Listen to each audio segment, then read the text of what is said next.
우리의 시민권은 하늘에 있음을 기억합시다. 오늘은 성령 강림 주일을 맞이해서 사도행전 2장 1절부터 13절을 봤습니다. 주보 일면 한번 보시겠어요?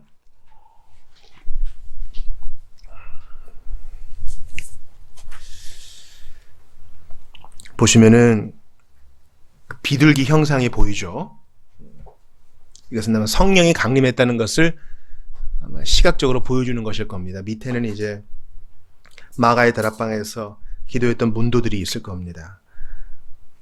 그들이 다 성령의 충만함을 받고, 이 다가 중요해요. 다. 오늘 설교의 중요한 방점인데, 다의 밑줄 치세요. 다. 결론은 뭐냐면 예수님을 믿는 자는 다 성령의 내주하심을 갖고 있다는 것입니다. 하나도 예외 없이. 성령의 말하게 하심을 따라. 내가 말하는 게 아닙니다. 성령께서 시키시는, 성령께서 주시는 메시지가 있어요. 그러니까 우리가 전도하고 은혜를 나눌 때 내가 자의적으로 하는 거 아닙니다. 내가 받은 은혜를 나누는 거죠. 다른 언어들로 말하기를 시작하니라. 본문에서 나오는 방언은 외국어라 하겠습니다. 오늘 본문 한번 2장 1절을 보시겠어요? 사도행전 2장 1절을 같이 읽어봅니다. 시작. 오순절 날이 이미 이름에 그들이 다 같이 한 곳에 모였더니. 오순절에 대해서 우리 주보에서 오늘 공부를 했죠. 이스라엘에 세 가지 절기가 있어요. 뭐 7가지 절기도 있고 그런데 중요한 세 가지 절기는 유대인 남자들이 반드시 다 예루살렘에 가서 성전 예배를 드려야 됩니다. 물론 그 모든 절기의 기본은 또 안식일이에요.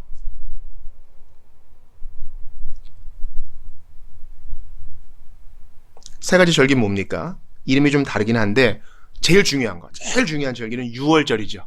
넘어갈 유, 넘어갈 워, 패스오버. 그 다음에 50일 후에 있는 바로 요 77절. 오늘 성령 강림절이 77절이요. 77절을 맥추절이라고도 부릅니다. 또 초실절이라고도 부르고. 세 번째는 수장절. 추수해서 저장하는 절기죠. 초막절이라고 합니다.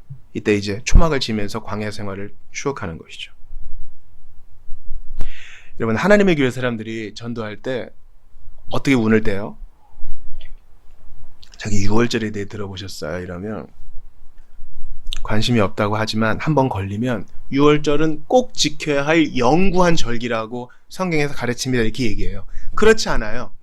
구약 성경을 읽어보면은 영구히 지켜야 할 절기 중에 여러 가지가 있어요. 세 가지 절기도 영구히 지켜야 돼요. 6월절, 77절, 수장절. 이거 다 영구히 지켜야 될 절기요. 안식일도 영구히 지켜야 될 절기요. 또 뭐 있어요? 욤키프루. 이스라엘 역으로 7월 10일에 있을 대속제일도 영구히 지켜야 할 절기예요. 그러니까 영구히 지킬 게 너무 많아. 6월절만 가지고 얘기할 게 아니에요. 왜 그렇게 6월절에 집착하는지 모르겠어요. 그런데 갈라디아서에서 바울이 뭐라 그럽니까? 할례 그렇게 떠받드는 자들, 그 절기를 복음보다 더 떠받드는 자는 그 할례와 함께 망할지어다. 그러잖아요. 모형이에요, 모형. 그림자예요, 그림자. 실체가 왔으니 모형과 그림자는 지나간 것입니다. 건물이 지어졌는데 설계도만 끌어안고 있는 사람을 우리는 바보라고 그래요. 그러니까 6월절 너무 강조하는 자들에게는 한마디로 대답하고 논쟁에 빠지지 마세요. 그것은 그림자요. 주께서 그 모든 것을 주의 날로 정리하셨습니다. 우리는 주의 날에 모이지 주의 날의 그림자인 6월절에 매이지 않습니다. 이것이 우리의 대답입니다. 근데 이제 오순절에 뭐 외국에 살건 또 현지에 살건 유대인 남자들은 다 와야 되잖아요. 세 가지 절기 중 하나니까. 그래서 그 작고 또 경사가 많은 예루살렘에 모입니다. 성전 예배를 드리려고 모입니다. 많은 사람이 모였겠죠. 그때 성령 강림이 임하는 것입니다. 지금 성령 강림에 대해 얘기해야 되기 때문에 짧게 정리를 해볼게요. 이 세 가지 절기, 즉 6월절과 77절과 오순절이죠. 오순절과 수장절은요, 성경 전체의 역사를 아우르는 것이에요. 자, 6월절 어린 양 예수님이 6월절 그때 어린 양 잡는 것을 우리 그리스도의 속죄 우리가 생각할 수 있죠. 그리고 부활의 첫 열매 되신 주께서 성령을 보내주신 오순절, 우리가 지금 성령의 시대를 살고 있잖아요. 물론 모든 시대가 다 성령의 시대지만 성령께서 오심으로 말미암아 교회가 시작된 게 사도행전 2장의 중요한 얘기 아니겠어요? 마지막 날 주님 재림하시면 추수꾼을 보내가지고, 추수꾼은 천사예요. 사람 아니에요. 알곡과 가라지를 분리한 다음에 모을 것은 모으고, 그죠? 겨는 밖에서 태워버리신다 그랬잖아요. 마지막 재림은 수장의 때가 될 거예요. 수장절. 이게 전체 역사를 아우릅니다. 그러니까 오늘 이 오순절은요, 구속사의 사조 특별한 위치를 차지하고 있어요. 자, 오순절 날이 이름에 그들이 다 같이 한 곳에 모였더니 기도하는 곳에 모였어요. 근데 이들이 뭐 하면서 모였느냐? 기다리며 기도하며 모였습니다. 2절 같이 읽어볼게요. 시작. 호련히 하늘로부터 급하고 강한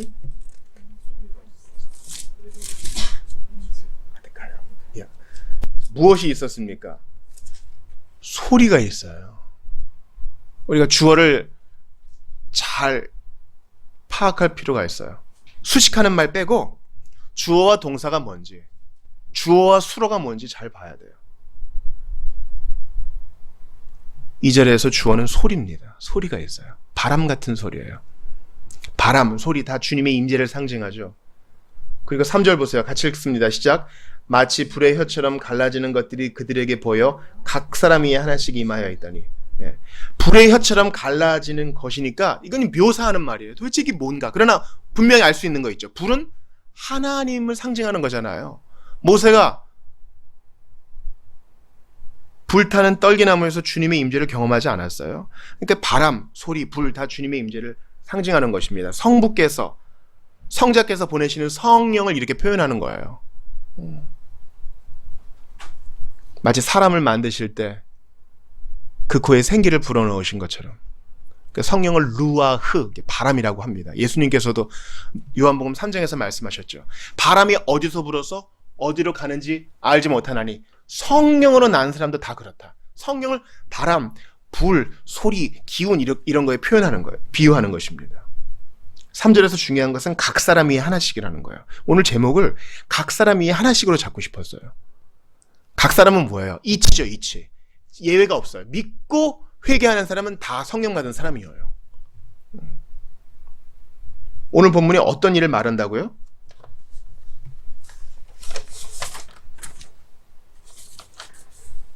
성령으로 세례받는 것을 말하는 것입니다.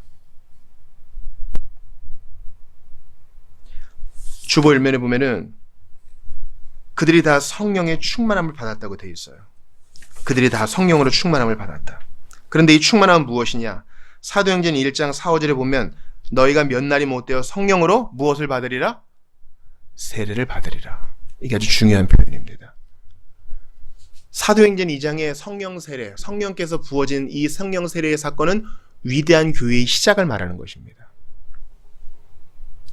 그래서 오늘 본문으로부터 몇 가지 교훈을 한번 추출해 보겠습니다. 첫 번째, 성령 강림 사건, 사도행전 2장은 단회적인 사건입니다. 단회성, 이게 중요한 키워드예요. 단회성. 자, 온라인으로 예배하시는 분, 오프라인으로 예배하시는 분들 따라해 보세요. 단회성. 단회. 한 번뿐이라는 거예요. 난 예수 믿고 회개했는데 오늘 본문 같은 일이 왜 안 벌어져요? 교회의 탄생이라는 구속사적인 유일한 사건이기 때문에 그렇습니다. 우리 주님께서 아브라함에게 명하시는 것처럼 우리에게 다 자식을 이삭 바치는 것처럼 그렇게 모리아산에서 바치라고 말씀 안 하시죠. 예수님의 십자가 사역은 단 한 번뿐이죠. 예수님의 성육신은 단 한 번뿐이죠. 부활과 승천은 다 한 번뿐입니다. 마찬가지로 위대한 교회가 시작되는데 결혼식과 같은 이 일은 한 번뿐인 것이 당연한 것입니다. 그러니까 성령의 세례는 결혼식과 같은 것이요. 성령의 충만은 결혼 생활과 같은 것입니다. 여러분, 결혼 생활은 계속 마음을 잡고 절제하고 인내하면서 풍요롭게 하는 것이지 뭔가 조금 이상하다 싶으면 계속 결혼식을 반복하면 그 바보예요. 그렇죠? 오늘 본문은 교회의 탄생을 말해줍니다. 사람들이 난곳방언으로 하나님의 일들을 말했습니다. 이것은 외국어입니다. 15개 인종적 지역의 언어를 말하는 것입니다. 이 현상의 목적은 무엇입니까?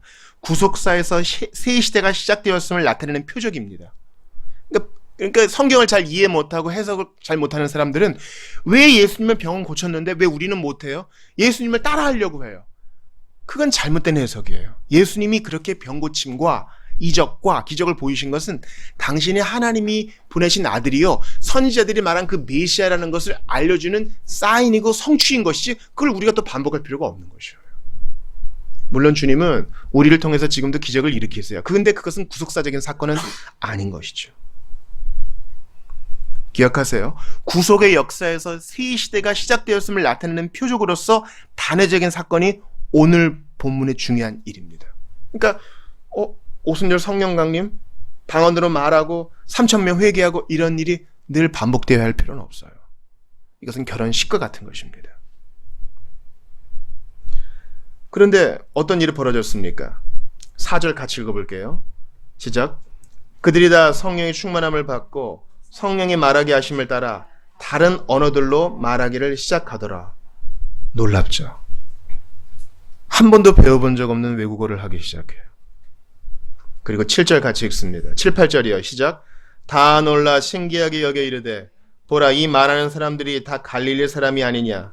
우리가 우리 각 사람이 난곳 방언으로 듣게 되는 것이 어찌 됨이냐. 듣는 사람이 뭔가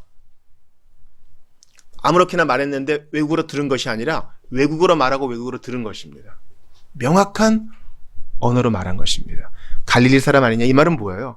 배움이 없는 촌놈들 아니냐. 언제 이 외국어를 배웠지? 놀라는 거예요. 이 일은 하도 많이 강조했지만 또 한 번 강조해야 되겠습니다. 구속사에서 중요한 역할을 하는 것이에요. 그 옛날 죄악으로 말미암아 죄 때문에 언어가 갈라졌어요. 그런데 주님께서 교회를 시작하게 하심으로 이제 언어를 하나 되게 하시고 형제 자매와 모든 주의 백성들이 모여서 한 언어로 주님을 예배하게 된다는 것을, 즉 죄악의 바벨의 역사가 극복되고 역전된다는 것을 보여줍니다. 성경을 찾아볼게요. 창세기 11장입니다. 자, 온라인으로 예배하시는 분들도 성경을 꼭 찾아보세요. 창세기 11장입니다. 1절부터 9절을 한 목소리로 읽어보겠어요.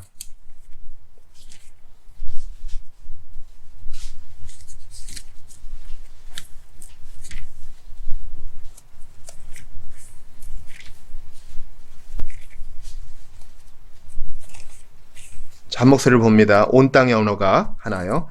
같이 읽습니다. 시작. 온 땅의 언어가 하나요, 말이 하나였더라.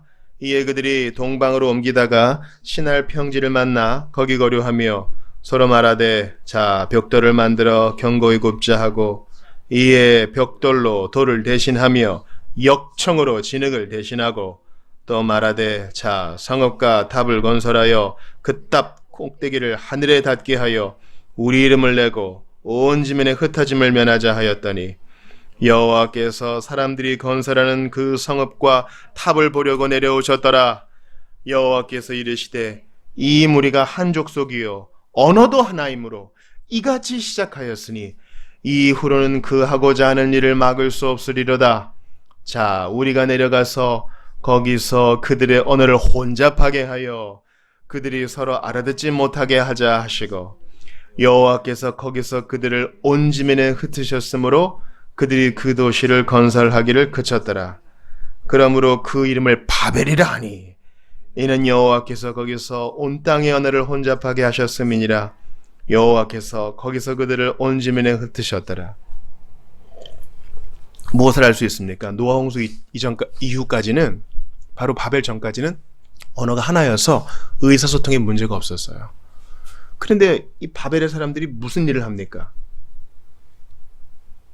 방주 만드는 방식으로 성과 대를 만들어 도시를 건설하는 거예요. 3절 보세요. 벽돌로 돌을 대신한다. 돌과 돌은 치밀하게 엮여지지 않죠. 벽돌로 성과 대를 쌓고 진흙 대신 역청을 발라가지고 방수 기능을 딱 갖추는 겁니다. 이 역청 방주 만들 때 쓰던 거거든요. 또 홍수가 있을 때를 대비해서 하나님이 다시는 물로 심판 안 한다 그랬는데 안 믿고 하나님 의지 안 하고 나의 나라를, 하나님 나라가 아니라 나의 나라를 건설하겠다는 거예요. 그러니까 주님이 그 죄악을 언어의 혼잡함으로 막으십니다. 근데 흩어졌던 언어가 달라져서 이제 서로 반목하고 오해하고 싸우던 백성들이 언어가 하나 되어 돌아오게 되었으니 바로 이 오순절 성령 강림의 역사인 것입니다. 온전한 언어에 하나 되면 언제 와요? 수장절 때, 예수님 재림 때, 새하늘과 새 땅이 임할 때. 여러분 생각해 보세요. 너무 기쁜 일 아니겠어요? 우리가 하나님 나라에 가면 새하늘과 새 땅이 이르면요, 이전의 성도들을 다 만날 거 아니에요. 택자들을 다 만날 거 아니에요. 근데 우리만 있겠어요? 어거스틴을 만나면 무슨 말로 할까요? 어거스틴은 베르베르 일이니까 라틴어 썼겠죠. 근데 어떤 언어로 얘기할 거예요? 한 언어로. 주님께서 가르쳐 주시는 그 언어로. 모든 성도들과. 칼뱅은 프랑스 사람이었잖아요. 근데 언어의 혼잡함이 문제가 되지 않는 그 나라, 수장절, 주님의 재림의 때, 그때까지는 교회 안에서 하나됨을 누리는 것입니다. 제가 성급한 결론을 한번 나가볼게요. 사람들이 많이 싸웁니다. 희한해요. 같은 말을 쓰는데도 싸워요. 왜 그렇습니까? 말이 하나여도 소통하고자 하는 의지가 없고 죄악 때문에 이해도가 달라요. 그렇다면 교회는 어떤 곳입니까? 한 피 바다 한 모 입은 교회는 어떻습니까? 저 사람과 내가 달라요. 저 사람과 말을 섞기 싫어요. 그래도 성령께서 하나 되게 하셨기 때문에 받아들이고 이해하고 내 입을 닫고 용납하는 것이 교회입니다. 사도행전 2장의 용납과 하나됨과 한 목소리의 정신이 우리 교회 안에 없다면 심각한 문제가 있는 거예요.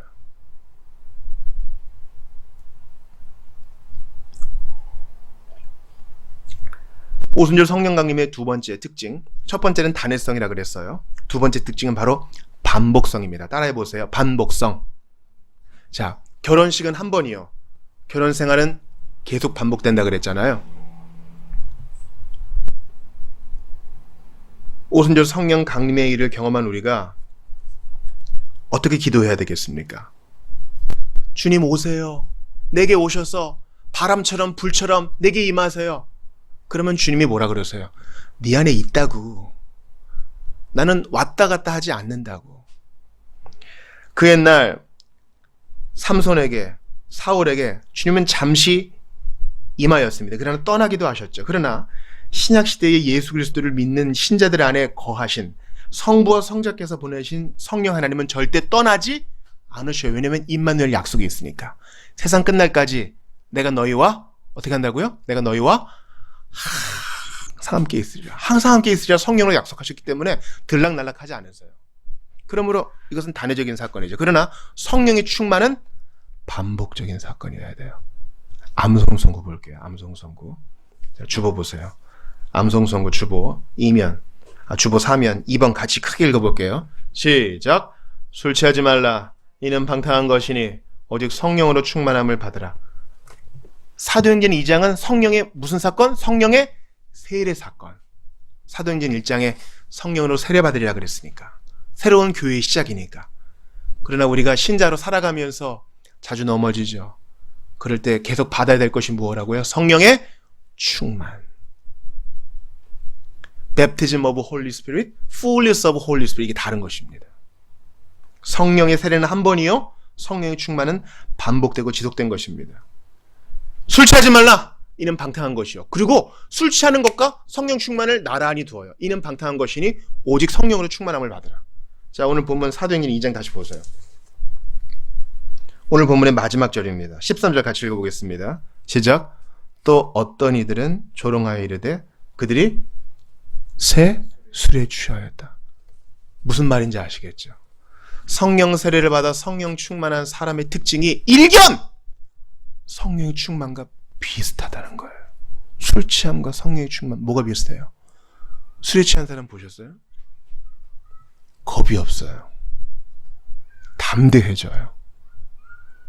예전에 맨정신일 때는 못하던 말을 담대하게 할 수 있어요.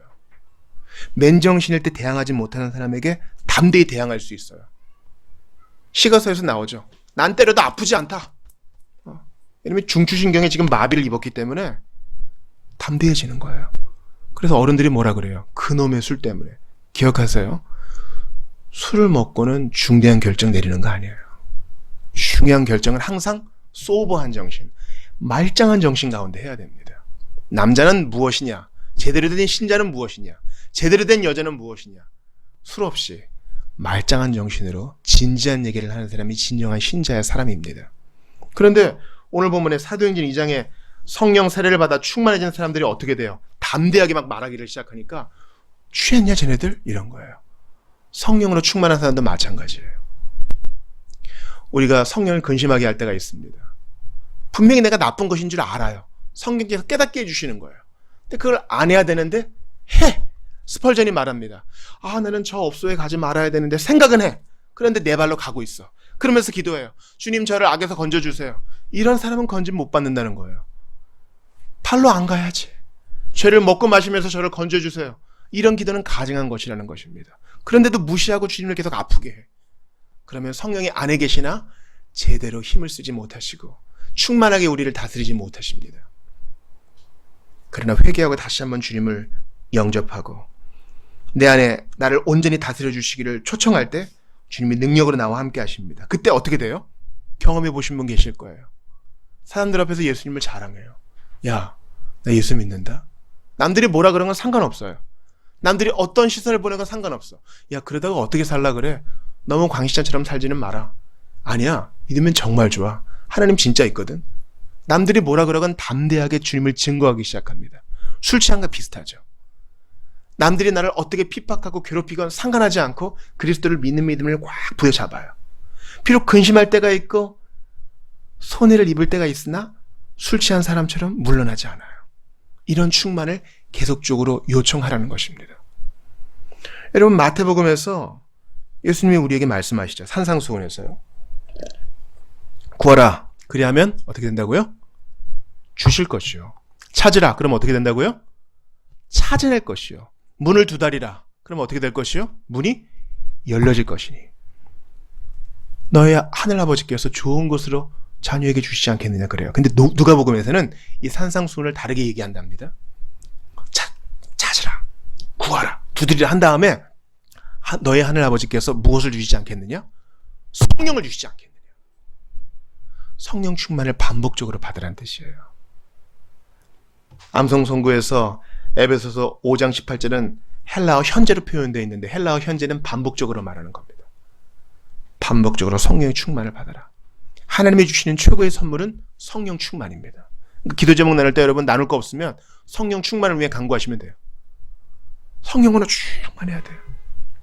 성령으로 충만해지지 않으면 보세요. 성령으로 충만해져야 되는데 성령께서 내 모든 생각과 나의 모든 중심을 다스리셔야 되는데 성령님이 요만큼만 다스리셔. 그럼 나머지가 뭐가 채워져요? 내 욕정, 자아, 아상이 다스려요. 그러면 반드시 이 팀을 비집고 우리는 죄를 짓게 돼 있어. 나쁜 생각을 하게 돼 있어. 하나님이 80%만 다스려도 안 돼요. 성령님이 95%만 다스려도 안 돼요. 100% 우리를 다스려 주셔야 돼요. 반복적으로 구하세요. 그러면 가장 좋은 선물인 성령 충만을 주실 것입니다. 마지막으로 사도행전 2장의 성령 강림 사건의 특징은 바로 보편성입니다. 다시 한번 따라해 보시죠. 시작. 보편성. 시작. 보편성. 성경을 찾아볼게요. 에스겔 36장입니다.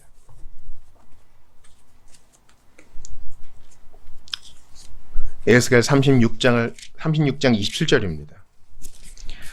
제 개인적으로 성경 중에 제일 좋아하는 장절인데요. 에스겔 36장 27절. 히브리서 기자가 이것을 언급하죠.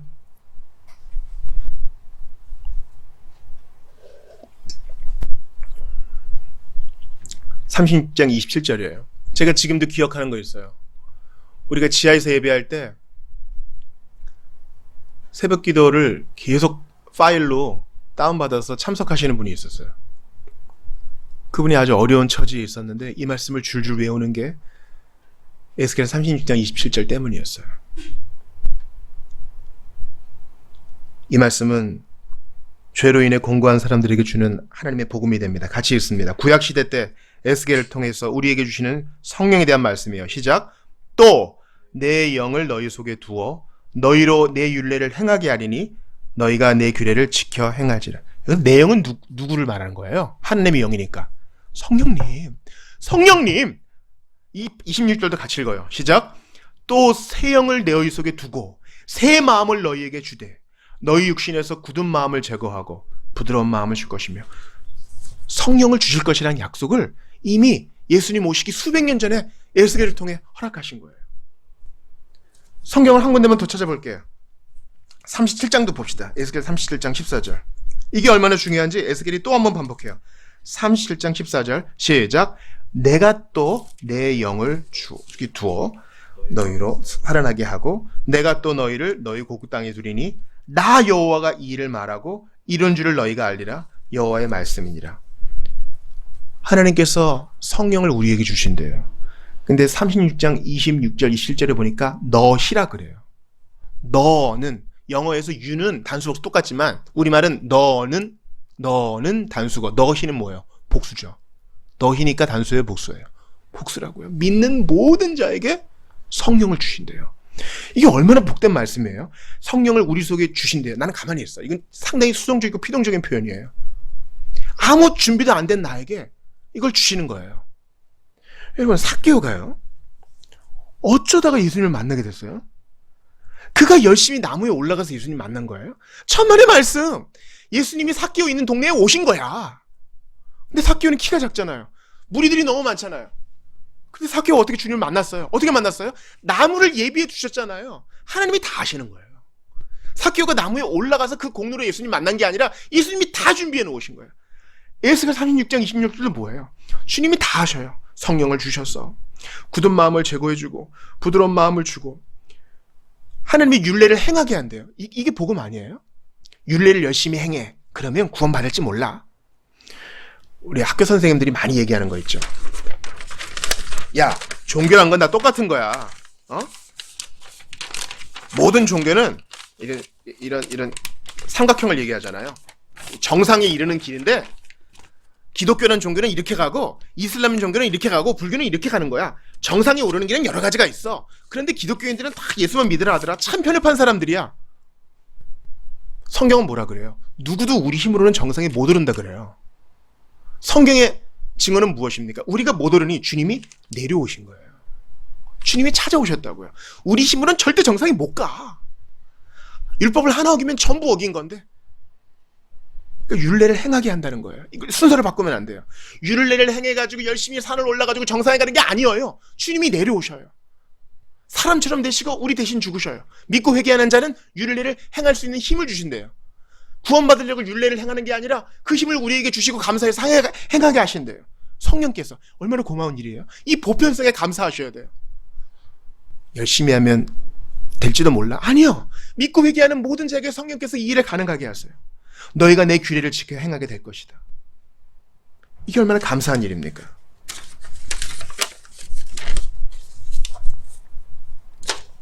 이제 여러분께 실천적인 제안을 하고 오늘 본문을 마치도록 합니다. 그러면 주님께서 다 하시고 무리에게 임하셔가지고 이 큰 일을 이루시는데, 그래요. 성령 강림 사건은 교회 탄생인에게 단회적이고 성령 충만은 반복적인 사건이고 각 사람이 하나씩 다 임하는 보편적인 사건이고 믿는 자에게 다 성령이 있는 거 알겠어요. 그럼 나는 뭘 해야 됩니까? 성령 충만을 받으려면 어떻게 해야 되겠어요? 다시 한번 본문 2장 1절을 보겠어요.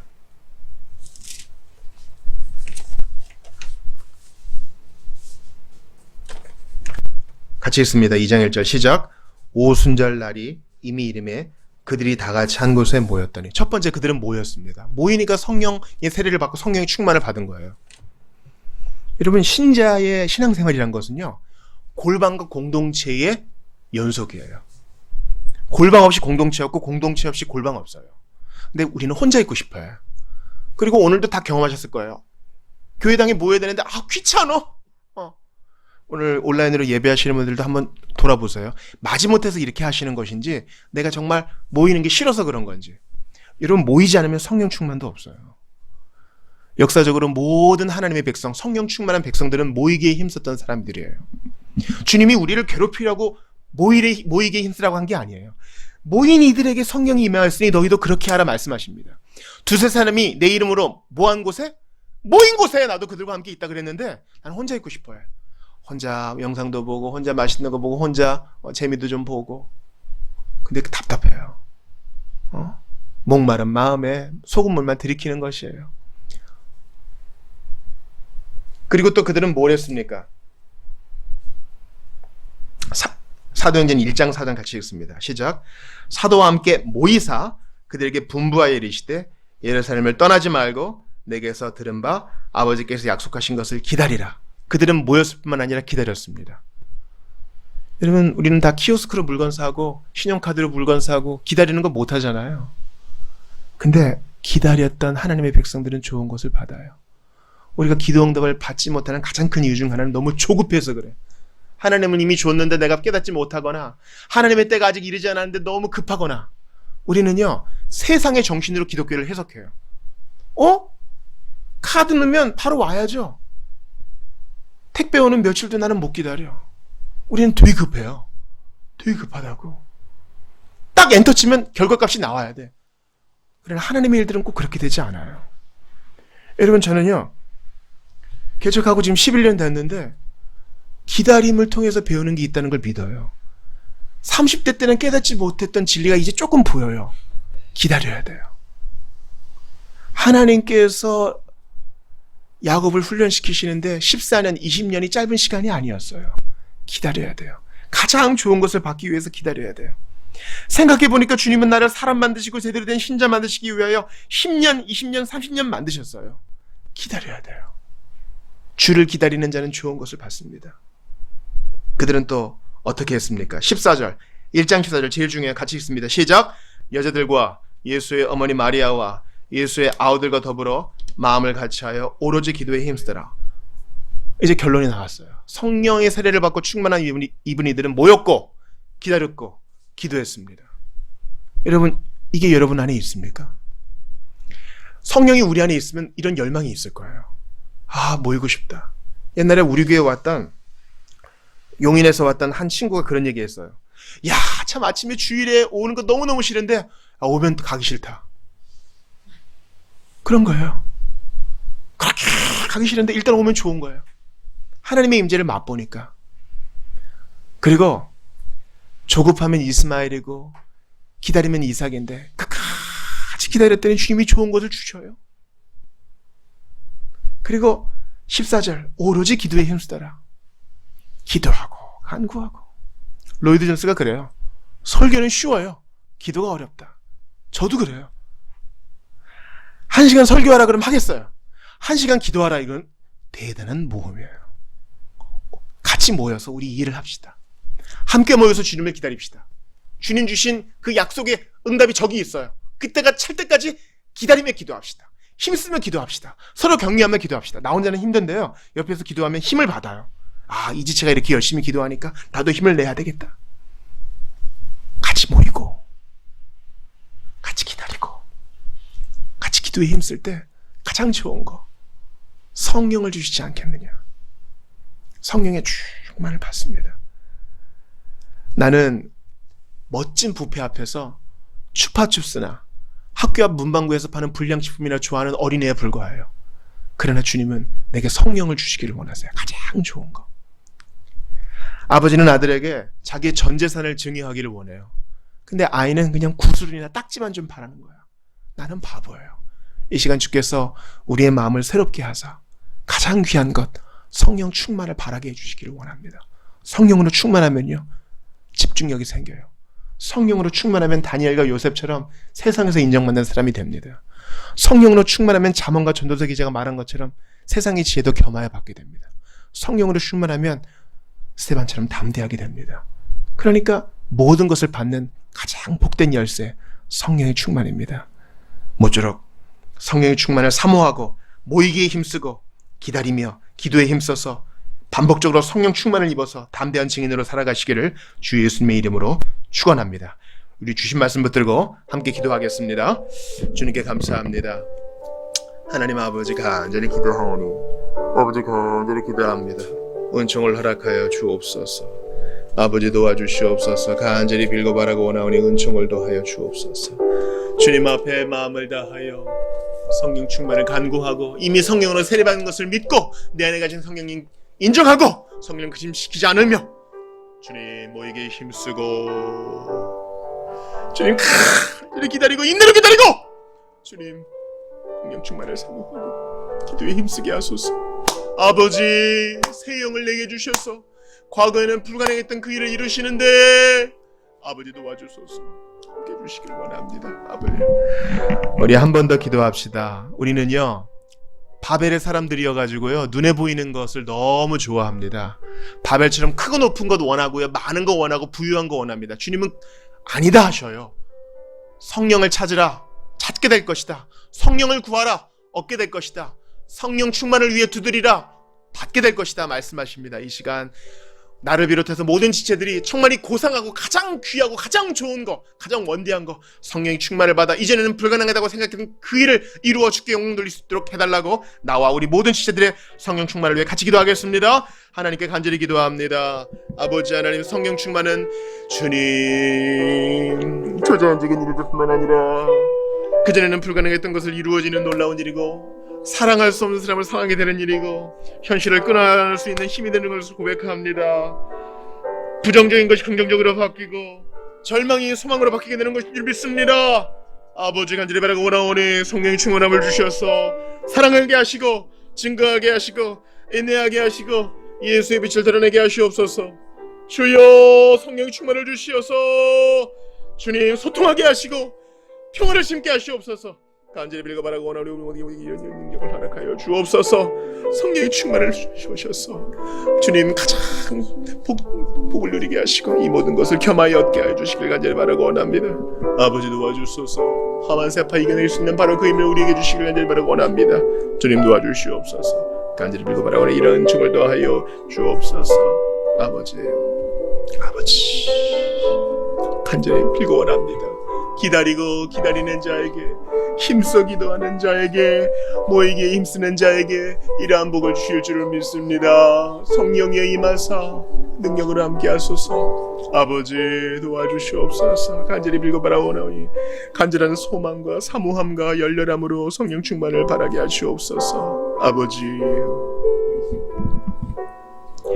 성령으로 충만하면 술에 취했을 때와 비교할 수 없을 정도로 담대하게 될 줄 믿습니다. 성령으로 충만하면 불안이 소망으로 변하게 될 줄 믿습니다. 성령으로 충만하면 하늘의 지혜를 공급받아 다니엘처럼 요셉처럼 쓰임받게 될 줄을 믿습니다. 성령으로 충만하게 되면 모든 부정적인 것은 물러가고 긍정적인 것으로 주님의 일들을 받아들이며 인내하게 될 줄 믿사오니 바라고 원합니다. 찾습니다. 두드립니다. 구합니다. 성령의 충만을 허락하여 주시옵소서. 간절히 빌고 바라고 원하오니 하나님의 영이 임하시면은 주님의 율례를 지켜 행하게 된다고 하셨습니다. 이 좋은 것을 구하여서 모든 것을 덤으로 얻는 우리 모두가 될 수 있도록 도와주시옵소서. 성령의 충만을 위하여서 우리가 모일 때에 이 일들이 이루어질 줄 믿습니다. 우리가 주님을 간절히 기다릴 때에 성령의 충만을 주시고 기도의 응답을 주실 줄을 믿습니다. 힘써 기도할 때에 성령의 충만을 주셔서 이전에는 불가능했던 것들을 가능하게 하실 줄을 믿습니다. 이전에 육적인 것들에 빠져서 이루지 못한 것들을 성령의 충만으로 이루실 줄을 믿사오니 주여 주시옵소서. 허락하여 주시옵소서. 우리 교회가 성령 충만한 공동체가 되게 하여 주시고 모든 주의 백성들이 성령으로 충만해서 용서하고 사랑하며 평화를 심고 복음을 전하고 예수님의 향기를 발할 수 있도록 도와주시옵소서. 우리 안에 계시는 주님을 찬양합니다. 주 예수 그리스도 이름으로 기도드리옵나이다. 아멘.